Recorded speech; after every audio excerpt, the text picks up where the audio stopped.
اعوذ باللہ من الشیطان الرجیم، بسم اللہ الرحمن الرحیم۔ الحمد للہ رب العالمین والصلاة والسلام علی سید المرسلین وخاتم النبیین، اما بعد۔ صحیح بخاری، باب کتاب المناقب، حدیث نمبر 3625، اردو ترجمہ۔ ہم سے یحییٰ بن قزع نے بیان کیا، کہا ہم سے ابراہیم بن سعد نے بیان کیا، ان سے ان کے والد نے، ان سے عروہ نے، اور ان سے حضرت عائشہ رضی اللہ عنہا نے بیان کیا کہ نبی کریم صلی اللہ علیہ وسلم نے اپنے زمانہ مرض میں اپنی صاحبزادی فاطمہ رضی اللہ عنہا کو بلایا اور چپکے سے کوئی بات ان سے فرمائی تو وہ رونے لگیں۔ پھر آپ نے انہیں بلایا اور چپکے سے پھر کوئی بات فرمائی تو وہ ہنسیں۔ حضرت عائشہ رضی اللہ عنہا نے بیان کیا کہ پھر میں نے حضرت فاطمہ رضی اللہ عنہ سے اس کے متعلق پوچھا۔ حدیث نمبر 3626، اردو ترجمہ۔ تو انہوں نے بتایا کہ پہلی مرتبہ جب آپ صلی اللہ علیہ وسلم نے مجھ سے آہستہ سے گفتگو کی تھی تو اس میں آپ نے فرمایا تھا کہ آپ کی اس مرض میں وفات ہو جائے گی، جس میں واقعی آپ کی وفات ہوئی۔ میں اس پر رو پڑی۔ پھر دوبارہ آپ نے آہستہ سے مجھ سے جو بات کہی اس میں آپ نے فرمایا کہ آپ کے اہل بیت میں سب سے پہلے آپ سے جا ملوں گی۔ میں اس پر ہنسی تھی۔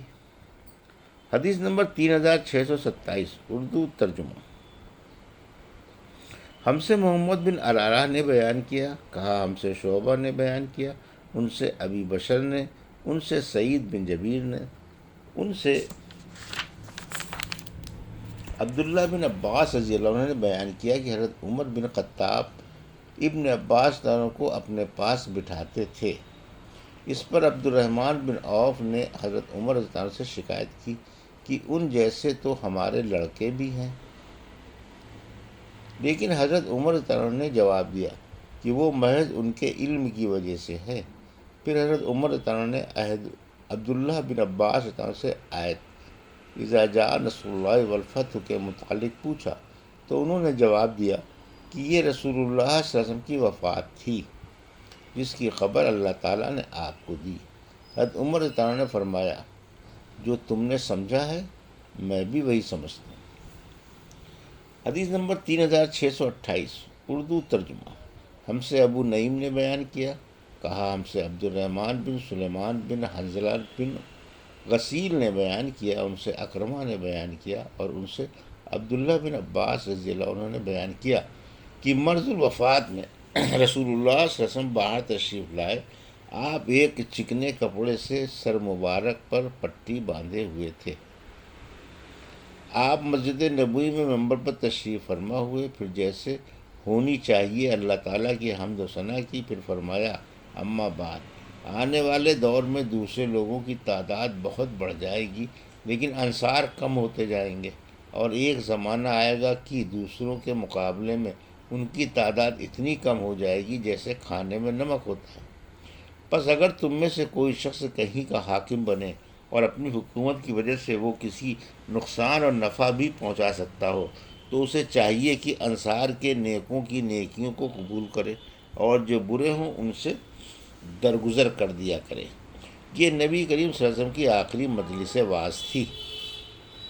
حدیث نمبر 3629، اردو ترجمہ۔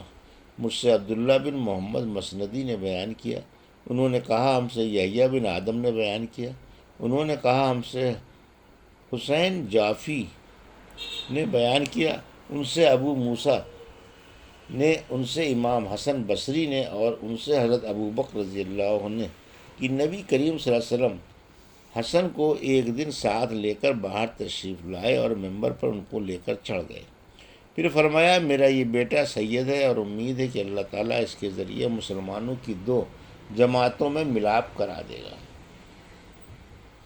حدیث نمبر 3630، اردو ترجمہ۔ ہم سے سلیمان بن حرب نے بیان کیا، کہا ہم سے حماد بن زید نے بیان کیا، ان سے ایوب نے، ان سے حمید بن ہلال نے، اور ان سے حضرت انس بن مالک رضی اللہ عنہ کی نبی کریم صلی اللہ علیہ وسلم نے جعفر بن ابی طالب اور زید بن حارثہ کی شہادت کی خبر پہلے ہی صحابہ کو سنا دی تھی۔ اس وقت آپ کی آنکھوں سے آنسو جاری تھے۔ حدیث نمبر 3631 اردو ترجمہ۔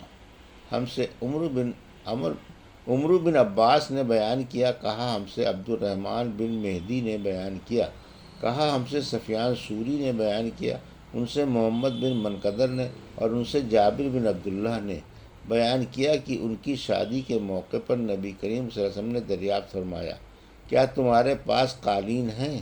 میں نے عرض کیا، ہمارے پاس قالین کہاں، ہم غریب لوگ ہیں۔ اس پر آن رسول صلی اللہ علیہ وسلم نے فرمایا، یاد رکھو ایک وقت آئے گا کہ تمہارے پاس عمدہ عمدہ قالین ہوں گے۔ اب جب میں اس سے اپنی بیوی سے کہتا ہوں کہ اپنے قالین ہٹا لے تو وہ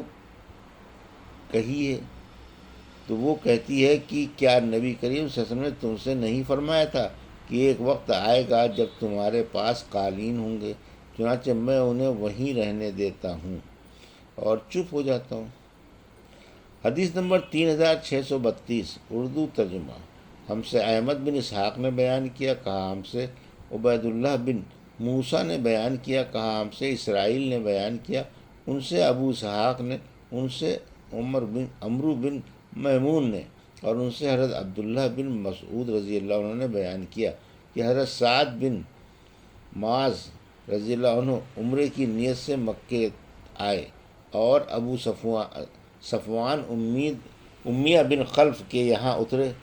امیہ بھی شام جاتے ہوئے تجارت وغیرہ کے لیے جب مدینے سے گزرتا تو حضرت سعد بن معاذ رضی اللہ عنہ کے یہاں قیام کیا کرتا تھا۔ امیہ نے حضرت سعد رضی اللہ عنہ سے کہا، ابھی ٹھہرو، جب دوپہر کا وقت ہو جائے اور لوگ غافل ہو جائیں تب طواف کرنا، کیونکہ مکے کے مشرک مسلمانوں کے دشمن تھے۔ سعد رضی اللہ عنہ کہتے ہیں، چنانچہ میں نے جا کر طواف شروع کر دیا۔ حضرت سعد رضی اللہ عنہ ابھی طواف کر رہے تھے کہ ابو جہل آ گیا اور کہنے لگا، یہ کعبے کا طواف کون کر رہا ہے؟ حضرت سعد رضی اللہ عنہ بولے کہ میں سعد ہوں۔ ابو جہل بولا، تم کعبے کا طواف خوب امن سے کر رہے ہو، حالانکہ محمد صلی اللہ علیہ وسلم اور اس کے ساتھیوں کو پناہ دے رکھی ہے۔ سعد رضی اللہ عنہ نے کہا، ہاں ٹھیک ہے۔ اس طرح دونوں میں بات بڑھ گئی۔ پھر امیہ نے سعد رضی اللہ عنہ سے کہا، ابو الحکم یعنی ابو جہل کے سامنے اونچی آواز سے نہ بولو، وہ اس وادی یعنی مکے کا سردار ہے۔ اس پر سعد رضی اللہ عنہ نے کہا، خدا کی قسم اگر تم نے مجھے بیت اللہ کے طواف سے روکا تو میں بھی تمہاری شام کی تجارت خاک میں ملا دوں گا، کیونکہ شام جانے کا صرف ایک ہی راستہ ہے جو مدینے سے جاتا ہے۔ بیان کیا کہ امیہ برابر سعد رضی اللہ عنہ سے یہی کہتا رہا کہ اپنی آواز بلند نہ کرو، اور انہیں مقابلے سے روکتا رہا۔ آخر سعد رضی اللہ عنہ کو اس پر غصہ آ گیا اور انہوں نے امیہ سے کہا، چل پرے ہٹ، میں نے حضرت محمد صلی اللہ علیہ وسلم سے تیرے متعلق سنا ہے، آپ نے فرمایا تھا کہ تجھ کو ابو جہل ہی قتل کرائے گا۔ امیہ نے پوچھا، مجھے؟ سعد رضی اللہ عنہ نے کہا، ہاں تجھ کو۔ تب تو امیہ کہنے لگا، اللہ کی قسم، محمد صلی اللہ علیہ وسلم جب کوئی بات کہتے ہیں تو وہ غلط نہیں ہوتی۔ پھر وہ اپنی بیوی کے پاس آیا اور اس سے کہا، تمہیں معلوم نہیں میرے یشربی بھائی نے مجھے کیا بات بتائی ہے؟ اس نے پوچھا، انہوں نے کیا کہا؟ امیہ نے بتایا کہ محمد صلی اللہ علیہ وسلم کہہ چکے ہیں کہ ابو جہل مجھ کو قتل کرائے گا۔ وہ کہنے لگی، اللہ کی قسم محمد صلی اللہ علیہ وسلم غلط بات زبان سے نہیں نکالتے۔ پھر ایسا ہوا کہ اہل مکہ بدر کی لڑائی کے لیے روانہ ہونے لگے اور امیہ کو بھی بلانے والا آیا تو امیہ سے اس کی بیوی نے کہا، تمہیں یاد نہیں رہا یشربی بھائی تمہیں کیا خبر دے گیا تھا؟ بیان کیا کہ اس یاد دہانی پر امیہ نے چاہا کہ اس جنگ میں شرکت نہ کرے، لیکن ابو جہل نے کہا، تم وادی مکے کے رئیس ہو، اس لیے کم از کم 1 یا 2 دن کے لیے ہی تمہیں چلنا پڑے گا۔ اس طرح وہ ان کے ساتھ جنگ میں شرکت کے لیے نکلا اور اللہ تعالیٰ نے اس کو قتل کرا دیا۔ یہ تھی صحیح بخاری باب کتاب المناقب کی حدیث نمبر 3625 سے 3632 کا اردو ترجمہ جو ابھی آپ نے سماعت فرمایا۔ اللہ سے دعا ہے کہ اللہ ان حدیثوں کی صحیح سمجھ عطا فرما اور ان پر عمل کرنے کی توفیق عطا فرما، آمین یا رب العالمین۔